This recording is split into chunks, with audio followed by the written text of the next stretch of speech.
Esengo mingi ya koyeba lisusu bandeko balandi bozalaka toujours ebele, toujours fidèle na émission na bino ya Info Congo Masolo. Info Congo Masolo ezali moko ya ba magazine oyo bolingaka mingi parce que elakisaka bino makambo nyonso to ezali koleka na mboka pe oyo nyonso bayi mboka bazali kosala bayi politique ba oyo babetaka masano pe ba oyo batondisami na mayele pe na mpifo pour le développement ya mboka na biso ba mboka. Encore une fois de plus to pesibino ba mbote mingi eska bozali kolanda biso de partout, bozali na Belgique, bozali na Norvège, bozali na États-Unis, bozali na Canada, bozali na Kinshasa, dans toute le province ya vu la Kinshasa.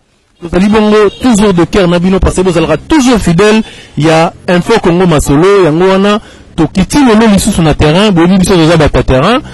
Ndeka bominga so bata terrain parce que biso to kitara pour que comme même la bonne information ba o bozali libanda ya mboka pe bozali na kati ya mboka pour que bozala informer na o etali politique pe na o etali bongo masano o etali ba information en général, toutes les informations besoin kango toujours na Info Congo Masolo lelo comme nazai koloba ngai moumbu na bino moko ya mosali ya Info Congo Masolo moko ya mopandisango ya Info Congo Masolo na bengami bongo na kombo ya Christian Mboumunde Boyebi, énergie de la presse congolaise. Je suis venu ici, je suis descendu pour nana solo la na moko ya bamama oyo bazali pe kosala lolendo to le fundu ya mboka na biso na mayele oyo nzamba pesi bango pe na makasi ya kosala mosala wana nazali komona bongo mama Jemima Mbombo oyo azali bongo actrice oyo azali bongo mwasi oyo azalaka na terrain juste pona kolakisa makambo oyo esengeli na bakongolais kosala. Entre autres lelo na ko rappeler na minoto kolobela bongo makambo etali vraiment santé. Qui dit santé qui dit mieux, qui dit mieux de s'abonner fidèle internet de s'abonner parce que lelo ba elibiso makambo belé to kotanga bakomba batute ba elibiso makambo ya mwasi nzoto ba elibiso makambo mobali il faut nzoto ezala pour la tamwa bodi asala boye ba elibiso makambo ebele na mambo etali santé na o etali ba prédit patricien. Lelo toko solo la vraiment na molai pona kolakisa bino ba inconvénient tope makambo ya ndenge na ndenge zali ko salama na bino bato bokendaka esika ya bato oyo bapesaka bino to chana liboka vandela liboka ngaunde tai ngaunde sala boye. Lelo tomemeli bino makambo oyo ezali naturel et puis tozo conformer bino que soki kaka ozali kolia na o malamu okozala na santé ya malamu. Lelo bokozwa ba réponse na biano na mai o etali mingi penza santé ya baimboka na o etali babiloko bosengeli kolia o bolia kate mais à travers ba kisi o ba relaxa bino à travers makambo o mama Jemima Mbombo a relaxa bino et ko permettre bino boyeba to pe bo comprendre que o bozali ko sala ezali na ba inconvénient lobby.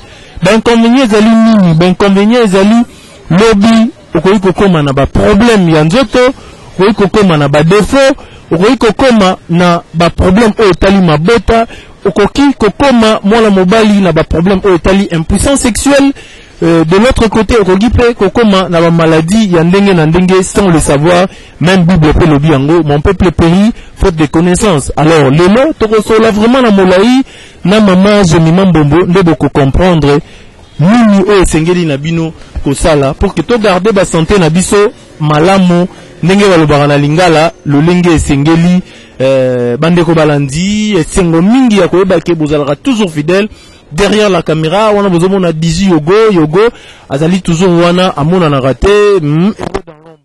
Alors sans plus tarder déjà na kozo mama Jemima Mbombo na petit déjà combo avant que yemoko ami pe sa combo pour que vous comprendre et puis bokomona ba masolo o sengeli pona santé ya peuple congolais pour que peuple congolais akendi boso to lingi susu to batba kendanga na église balala basala bave ozo kende kosala bave de prière ozo kosala ozo bunda contre ba démon ozo bunda te parce que ozali na manque à connaissance. Il est écrit mon peuple périt faute de connaissance. Alors lelo to pesi occasion à travers cette émission et Info Congo Masolo bolanda pour vous comprendre et senge nabino de se comporter boni pour que vous préserver pour vous battre la santé nabino mbote mama doka. Moto papa journaliste. Maman Jemima tokiti lelo awa na Kataville pour na kolobela lelo masolo etali vraiment santé. Avant to banda nyonso to koloba question na biso ya liboso ezali sur lelo tozomona bandeko pe bandeko basi na bana mibali pe tomoni lelo bakoti makambango. Tozomona bango mingi bazokende totanga bakombo te to boya polémique.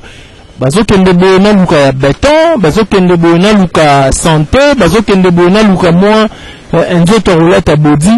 Lelo yo tope société na bino ennemi lelo makambu oyo etali vraiment bokolongono ya nzoto parce que esalami na banzete esalami na biloko ebele nzamba keli ezali naturel ezana ba inconvénient morté. Avant de répondre à la question on a okoki ko se présenter pe ko présenter société en général d'une manière générale. Oui, merci papa journaliste. Ngai komona ngai maman Jemima Mboui Mbombote. Alors ngai nazali na domaine de la santé naturelle. Tozali firme moko malaisienne. Nous parlons aussi l'alimentation. To baratina ko li ya bilei. Ce tozali na jardin de dena bandeli ya kokela. Nzamba keli adana eva chima on a jardin. Après ça on va nzete mokili po te ba konza yango bali ya biloko ya sali. To mona lelo moto akomi na mayele ya likolo akomi ko sala biloko astali biloko ko li ya chepe biloko musu na kati na mayele ya bo moto mezo bo mabato. Lelo eloko zo bo mabiso na ba santé na biso etali ko lia. Mama okolia nini? Naza na poche muke. Naza na moyen ko kite na ko lia kanini. Zoto ya mutu to bonne santé utraka na ko lia. Bokolongono ya nzoto nde babila lingala era na ko lia. Mutu sera ko lia biloko naturel parce que nzoto ya mutu kelem na mabele. Soko zo lia naturel au moins ko évoluer. Bakoko ya kala tota na Bible. Ba dans ba Ève ba prophète akala baza ko umela mingi pour za ko lia naturel. Lelo, excusez-moi maman, ba memeli biso quiz ou c'est une ango formole, ba memeli biso mipanzi et c'est une formole, mbisi o ezali kobima na ebale na biso moko ame, bazoti la biso formole, pona koboma biso, te pona kobikisa biso. Merci papa journaliste, c'est facile. Technologie to maela bo moto et matili kolo pona ko sala biloko wana. Mais biso ebisika tozali na société na biso, tozana société nini maman? Société so ko Dina Farm. Nga na kopesa adresse na femme na kopesa numéro na téléphone pour ba lukande ngai. OK. Space tozali toza produit à nourrir mabele. Le mabele na biso baby na Congo pour to tiaka ba engrais chimique. Mais nzambe na mawana e apesi maye na moto moko na mokilio lelo asali produit naturel pour ko nourrir sol pour kopesa bilei na mabele. Pour mabele pesa ndunda et pesa mbisi. Pour nyama akola malamu mbisi na maiza na malamu pour ezala naturel. Toza na produit à nourrir mabele, connaître mabele pour les sous makasi. Donc lelo bato ba lelaté, toza na production na kopesa numéro na la fin pour te lukangai, pour rezoa ba produit à nourrir mabele pour nourrir pour la santé na bino. Toza na bile ya kitoko ya kotonga nzoto ya moto. Maman olobi bien bozali na bilei ya nourrir mabele puis à nourrir nzoto ezala kolongono. Lelo ndenge na lobaki na entrée de jeu tozomona mingi ba jeune fille na ba jeune garçon lelo ba mipesi vraiment mobimba na makambo etali nazwa mwa ya béton nazwa mwa sima ekoma monene nazwa mwa poitrine ekoma monene mais tozali komona lobi ba inconvénient ezali mingi okomona mususu akomi na ba défaut mususu akomi boité mususu akomi ba inconvénient nini osume na ba oyo bino bozana ngwa bo sali esalami na plante ezali bongo naturel. Est-ce que lelo soki pe mutazali na posa ya kokomisa sima monene to akoma na santé o azali ko luka okeluka ailleurs? Est-ce que na ba kisi obino bopesaka o ezali naturel? Est-ce que ko komema pe muto akoma ndenga lingi? Merci moto les ya moto ya likamna ko baboy. Nzambe nde akeli moto apesi e forme. Apesi pe moto bwanya pona ko bongisa mokili pa lebiki apesi bino nyonso ino ndebo konza yango. Biloko eza mokili eza ya biso bato. Eza ya nzambe te nzambe za nzambe akosana ngoni. Alors mutu faza na bwanya ya nkolo po ayeba ko sabomo inaye.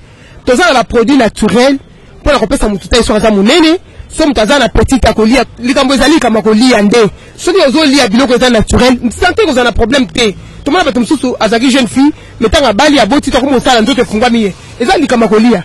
Dans tout ça, nous avons des produits bien naturels. Et aussi quelque part, un gros sunga moto na Malaisie, ça va naturel, il y a bien et côté ça notre santé, mutata ngia konda kondi, d'ailleurs munene za munene, amundi za na petit pe za ramo mitunisa ntoto, to za na yango. Et comme ça que conseil zali ke bande ko basi bilenge, o bazala kata vie, bazwa kimia baluka biso tokosunga bango mpo toza formé par des médecins, par des pharmaciens, par des formateurs à la kasi oyo eli boso avec maman na la posa eloko boy na pesi on là et na bongisi ko kina ope ko bonga na o malam ami tout ça.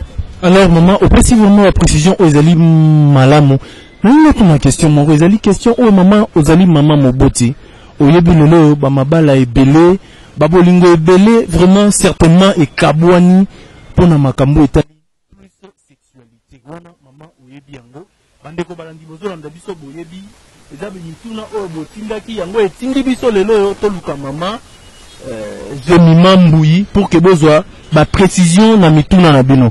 Alors maman Jemima problème ezali mingi surtout na ba jeune lelo à part kolanda bandeko misusu to ba mama o lelo balobi na pesa yo ya béton na pesa ya boye na sala ceci cela bandeko mibali ba mibwaki mingi lelo na ba pharmacie petit wana azela ressentir ngai zomona maman ok nazu ba médicament ya pharmacie azu par-ci par-là pour que comme na niveau ya ko satisfaire partenaire na ye alors que na landio malamu na landio vraiment na boke belobi kolia malamu nde leki nyonso soko zali kolia malamu eko permettre yo même molongani na ona mbetu to pe molongani ya mwasi to ya mobali na mbetu a se retrouver okoyebisa nini na ba jeune on a lié vraiment on peut ça conseil na ba jeune et puis on la ki sabango olingi ba rosala pour que ba bunda bunda sous po ezobebisa bango à la longue ezobebisa ba jeune à la longue au mona azoko ka sous-sauter excusez-moi bande mozolanda bo comprendre là c'est ça B pour le B. Et moi je la tête que le bazen babalani sika mais 2 mois, 3 mois, 1 année bapanzani. Pourquoi mobali azoko kalisu tete ko komana kumoko to mibale ndeto lo barabiso bakinois alors que pendant bagi na fiançailles ezalaki ndenge mususu. Conseil ni ko c'est tant que muto ayebi vraiment bakiso ko sunga ba jeune. OK, merci papa journaliste. C'est simple. Bon moya moto ezana miango comme on dit en français ba principe. Pour être en bonne santé, il y a aussi des principes. Nous avons été formés par un docteur, par un pharmacien. Nous avons des formateurs qui sont passés dans la salle. Moi, j'ai fait 3 ans et demi dans la salle pour la former. Donc, là, il m'a solon. Principe, c'est à mine pose à la bonne santé. Pour papa, péage, kasi ya kimobali, yo maman, il va qu'on la mobile ne bloque comme alonga. Par exemple, là, un exemple simple. Là, la Kinshasa, tout il y a maki mingi. Maki, na nutrition, to bengango, un aliment complet.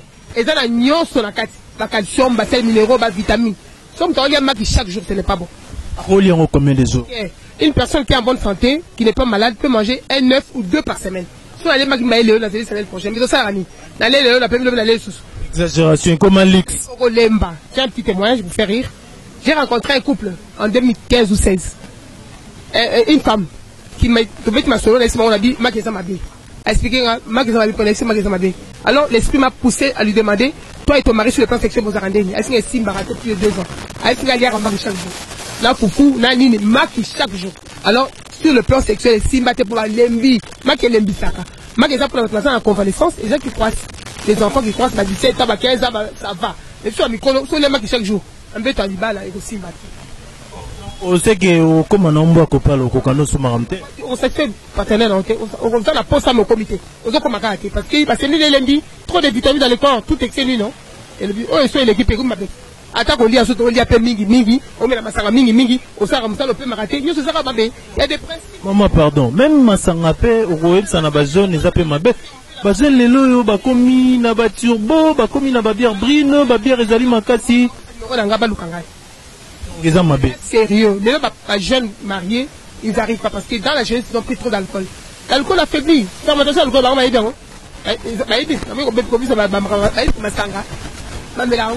Mais ça devient une vie. Nous sommes dans la terrasse, nous sommes pendant 7 heures, 17 heures la terrasse. Une habitude. Ce n'est pas bon, ça affaiblit le corps. Vous allez voir, quand vous allez vous marier, ça n'ira pas. Maman, il m'a rempli, papa, il m'a rempli, vous dans la terrasse, ma solo, et si m'arrêter. Parce que vous avez mal marché dans la votre jeunesse. Na moni mingi attaqué mingi bandeko mibali maman alors pour na bandeko ya basi to kaka yozali munganga ozali mutoza mieux placé à repesa biso vraiment mayele par rapport à ngoto mona mingi na bana basi balobara mwana mwasi akendaka malembe pendant battant na ya rapport pour que akoma par rapport à moi mobile siko conseil nini okopesa na ba jeune fille parce que tout le monde rappelle bah jeune mususu po bazana na ignorance meli biloko ayeboye moi si pe azoko kate conseil nini pour tous en souci que ba tu batikala na o ezali naturel pour bazo bebisa nzoto pour ça pe moi conseil na bana basi problème tenga za maman de ko moi si ko ba de ko basi wazo mitungisa pour na ba santé na bango banzoto na bango na zongi ka le bandelike mutape santé za nzambe ma pesi moto mayele bwanya po te aye ba ko lia biloko nzamba keli malgré les scientifiques, ils ont dit que les biloko conservant pour la combattre la biloko mais ils sont malades. Yo moi si faut lire naturel. C'est-à-dire lire naturel c'est veut dire ils ont lire fruit to lire katé na Kinshasa. To lingi masanga to lingi ba biloko malili makasi. Les hémorroïdes. Les makamo belé pour la nuit. To lire on n'a pas de conseils. Nous avons des conseils, nous avons des formations là où je suis. Pour un numéro n'a pas papa. Après ça vient ngo luka biso to sunga bino. Et puis tu vois le côté que ça les langue parce que camarade a lobi parce que camarade a salaka. Yo po luka bato ba yebi ba yekoli ba ko sunga yo tu asungi tu to sunga bino. Excusez maman lelo bana basi to lobela ngona no na info Congo masolo za mambo to yoki mingi. To di opportunité lelo rokuta na moto a yebi vraiment mingi makambango bana basi lelo maman ba komi ko joa na o etali bazolo bangai po mobala yo kanga bien azozo loko bo po mobala yo kanga bien azo sala bona ba ke loko bo po mobala yo kanga bien nyonso wana za batu wana ya ka na repesa ya béton na rosala nini na rekomisa yo mais bandeko nanga moi je te conseille c'est Dieu qui a créé l'homme la femme doit être naturelle il y a des choses naturelles objet aux anango to repesa bino to ba ben tima propre parce que par exemple à base à théé la base à ti on va bien intime il y a moi si sur Azali par exemple Azali elle est peu sèche sur la flore vaginale là comme moi c'est par exemple la mauvaise odeur nous avons des bonnes choses ma maman ba yaya la série bino ouais to kutana papa journaliste a numéro na nga publier on peut sabino bon lukangai pour au moins nga to solo na WhatsApp nous parce la zalaka parce ma solango ezali au moins que beaucoup pour se retrouver conseil ezali que vous ko baka ça a des conséquences toi qui n'es pas encore marié jeune fille grande fille là ce qu'on a rakaka même à l'île normale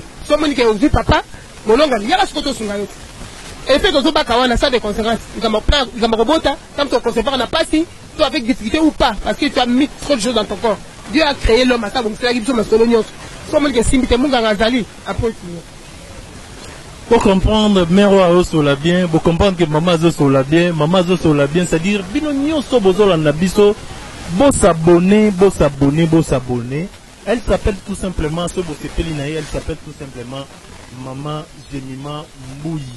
Maman Jemima Mbouyi a eu temps et belé pour que le lot abete la bino masolo azobete la bino. Eza masapote eza réalité. Alors Maman Jemima le lot pe bana mibali mingi tozomona bazoko ya ba victime ya hémorroïde toko yeba ba victime hémorroïde bazo eza parce que bazoko utiliser abusivement bakisi mususu to eza di ya nini zo sa keno lelo ba jeune fille ba jeune garçon ba tomber na problème hémorroïde po ozana bandeko balandi bozo landa opesa explication ozana ebi keno hémorroïde na mwasi et ça le rappelle mwasi mabe de part et d'autre. Alors qu'est-ce qui fait que lelo basi to mibali bako ya na ba problème hémorroïde? Est-ce que ça démoniaque pour lelo comment ba démoniaque? Est-ce que ezalité ba bisala sala bazo sala et puis ba sala nini avant que ba lukayo? Merci papa journaliste. Et ça c'est important dans kata mboka photo lingala to sunga pe bandeko bazana kata ko sala koyeba. Si moi je parle naza experté, naza super, naza so une unité mais naza formation. Na rosenga likambo liboso ezani. Kolia mabe et puis c'est hémorroïde. Kolia ba retard hémorroïde, ba maya malili. Qui no alingi maya malili, bière malili, sucre malili. Les choses glacées, ça me durcit les muscles comme ramakasi. Oui, bah tozo les hémorroïdes mina kinshasa. Tolinga ka maya malili. Il faut éviter de prendre des choses glacées. À un certain âge, il faut prendre de l'eau plate. Comme la carte maya pas plutôt outa mulangi melika andenge wan. Maya malili ezelo ka posa. So mela bilo ka malili mingi. Parce que les hémorroïdes des années. Ça la mingi bakir d'eau le matin, c'est ça joue aussi. Prendre de l'eau, un verre d'eau ou 2 verres le matin. Cure d'eau c'est trop, ça crée des problèmes dans l'organisme. Quand il y a trop d'eau dans le corps, et puis ça va problème. Et ça, mais la carte maille normale, mais là, tout le monde peut faire un pour la auto, la mouka pour ça bien ou parce que au soukola, puis au sel maramassolo. Les choses, mais la carte maille maille mingi, la cure d'eau en désordre, tu n'as pas eu de formation. On le retient, hein? Même tout ça, au lieu à malamouté, au lieu d'arrêter au kila comme ça ba compagnie aux a bouton mais la maman malili to ba maman cuire d'eau c'est pas bon. Faut chercher des nous sommes des conseillers, nous ne sommes pas des médecins. Nous sommes des conseillers, tout ça ba conseiller la nutritionniste to ngo to sunga ba déco. Pas dans la bonne santé tout casser pe tikamba ba mort subite. Le fait de manger mal, ba ko famille, azolia malamuti, santé malamuti, tout ko famille pour to lia malamuti pe to ça conseil. Attends mon exemple mais 3 semaines nous bokolia pour te poser en bonne santé par rapport à ba moyen abi. Par rapport à ba moyen abi, c'est ça un peu. Maman, toujours kende petit à petit vers la fin, il y a entretien à biso. Mais toujours une question moko o ezali ko tambola vraiment na mitu ya baimboka. Ezali que lelo na ville à Kinshasa, tozali komona mingi basi ebele ba komi na pro mama bota, basi ebele ba komi vraiment pe mibali à l'aise dire mibali ba komi na ba pro mama bota, omona bazana bilenge penza, momona basali 2 ans, 3 ans. Babota raté les lots, tout pesa mingi kaka koloba que tata mwasi, mama leki, ni. Or, et pas un monde de tout le monde en rabazoloba. Il faut qu'on lie 6 différents fruits, il faut qu'on lie il faut qu'on lie bo orientation on a nyo surtout et pas mindele baka on a isate les lots pas na biso ezo salama pour na nini surtout ba pro mama bota. Yo étant que moko ya bato mayele bato batali nutrition. Bateau comme conseillère, il y a niveau, il y a où est la nutrition. Roi Kolobanini. Tout ce que ok, car tu peux exemple. Et pas il y a maman na biso maman au langue au monde qui batondi et belé, ba pro mama bota. Est-ce que les ali liété na makambo etali koliando utikolo? Ok. Likambo ya mabota et uti pe la kolia. Vous savez, Dieu tel que nzamba keli biso bateau, na o ya keli na mokili. Ba biloko ba nzete ya koboti sa ezali. La Bible, dans la maison de Dieu, il n'y a point de stérile. Qui est combat, ils ont raté par Nzambé. Il y a des gens qui ont mis cabine à mon lit, au plus ma botte à nayo. Mais si on a un robot, il y a 14 ans de produits naturels, les repères, pour tes cellules, et là, là. Les os, ça la souté. Par exemple, il y a des femmes, on appelle stérilité secondaire. Maman boti, couple mo bota qui mais maman pemi bambou les belé, azo bota souté. À côté, il y a moins stérilité. Mais tout le monde, la cellule, il y a les problèmes aussi des règles, il y a mon boulot, ça signifie, la règle sur Tarawana. Et 2015, mois prochain limité. Et maman il y a moyen d'arranger. Nous avons des produits bien aux naturels. J'ai dit, et comme un robot a mis tout à la bio qu'on lit, n'a pas stress. Moi, je suis dans un souci. Couple sur les autres matés, vous avez ma charge mon bruit. Vous avez qu'on remplit ma charge, ma responsabilité bloquée. Au moins, comment t'es zoyaté? Et où t'as un amoutou? La tête doit être calme. Voyez un peu. Le problème, c'est quoi? C'est l'alimentation. On revient toujours à l'alimentation. L'alimentation nourrit les cellules. Ça donne la fécondité. Il faut lier à ma lame. Il faut lier à ma lame, ton robot. Hein? Il y a jeune fille, jeune garçon, mais la ramassanga mingi, ba gege, ba nini, ba zoto, ba nini. Hein? Kolongo la loi bazemi. Comme ça, ma sono est bien fait. Ça crée aussi des problèmes.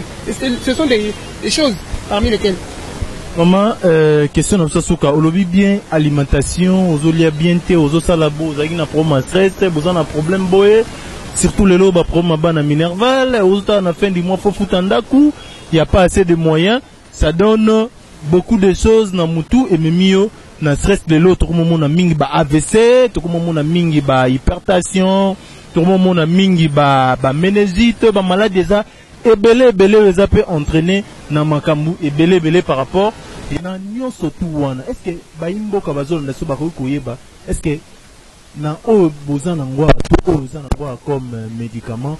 Est-ce que ils appellent ba kisi ou traitaka hypertension, traitaka ménésite? Excuse-moi. Et traitaka ma maladie nini na ndenge? Okoye ça ba imbo kani?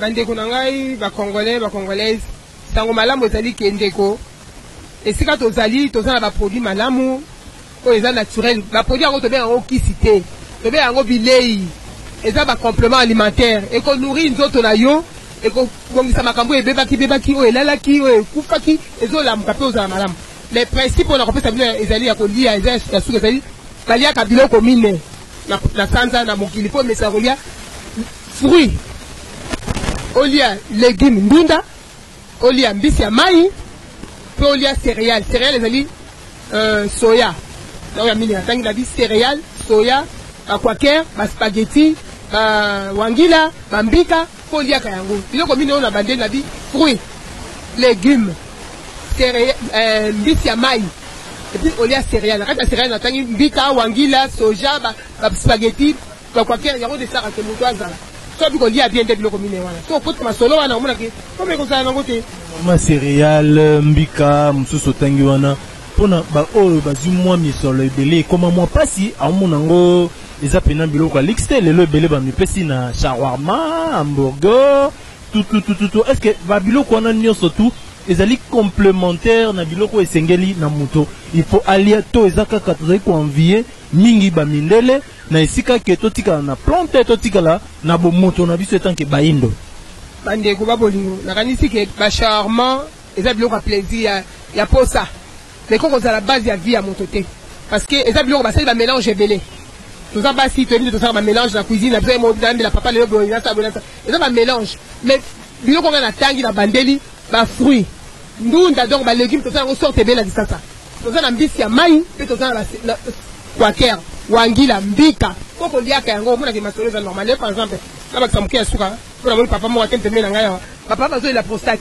so mo ba ya zo li mbika ezanga mungo de temps en temps on fait la prostate na ite on na kimia mais le batata aussi la prostate par contre ko ba kisi di ok mbika eza kisi la prostate donc tout ça na masolo ya ko lier ezali ka biloko mine wana na tangi moke aujourd'hui un gros qui nous a maladie comme ça c'est un peu ça merci on est là qui bongo maman moko oya lobaki na motema na mobimba étant que professionnel étant que moto ayebi vraiment makambazo loba azali bongo monganga te a expliciter to pe ayanoli na mituna oyo totuna qui tout au long de l'émission azali bongo maman oyo azwa parole ya conseillère pe azwa Carole ya moto ayebi nutrition malamu lelo tozo souffrir parce que tozali kolia malamu te ba jeune bomipesi na bakisi ya pharmacie bomipesi ba jeune fille na béton vandela liboka o ezali na ben inconvénient lobby ezoko peksa bino mabota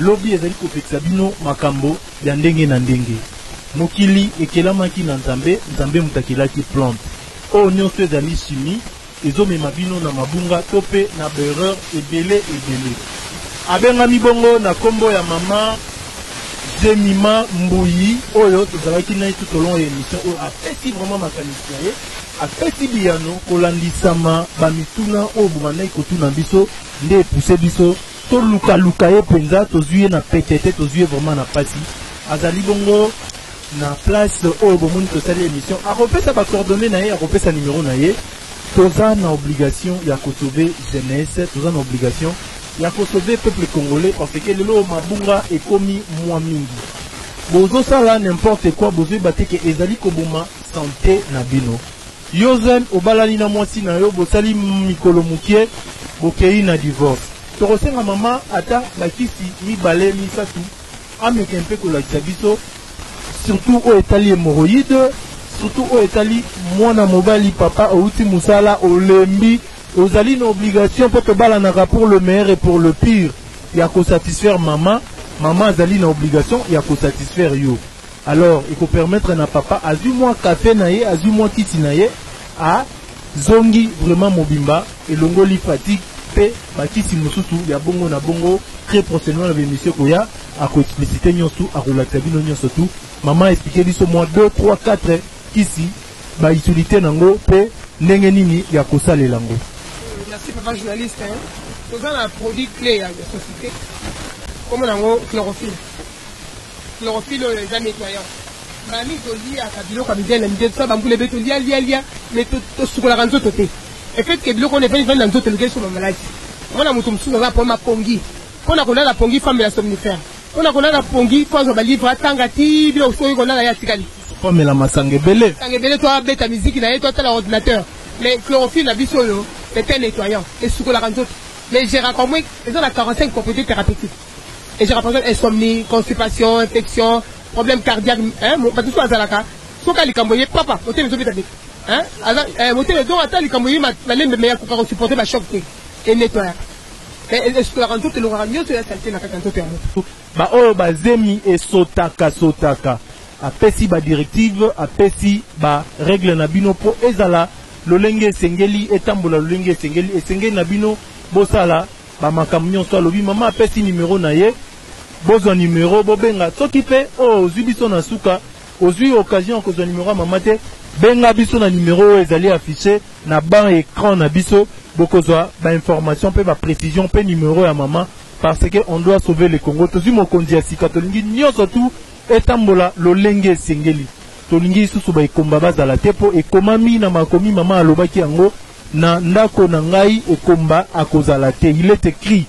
Bandeko balandi obolandaki biso, merci beaucoup. Nous sommes très ravis, très satisfaits de savoir que vous étiez nombreux en train de nous suivre, particulièrement pour le compte de ces nouveaux numéros de cette émission Info Congo Masolo. Merci Nabino Bozalaki wana pona Rolanda Biso. Merci na rappel na notre yambagi maman Jemi Mamboui. Merci na sima caméra tozali bongo na Yogo Digi Digital Espoir de l'Info Congo Masolo. Là je pense à mes enfants, je pense à Rebecca Mboumou, je pense à Parvimboumou, pourquoi pas à notre très chère maman, à tout seigneur, tout honneur, maman Elise, notre coordonnatrice, maman Elise Moulanga. Je pense à mes consoeurs, là je pense à Sonia Ndinga, je pense à Magali Lomba, je pense à Julia, je pense à toute l'équipe d'Info Congo Masolo. Tolingi Bino Mingi, d'ici là, portez-vous bien et bonne suite des programmes. On se voit très prochainement.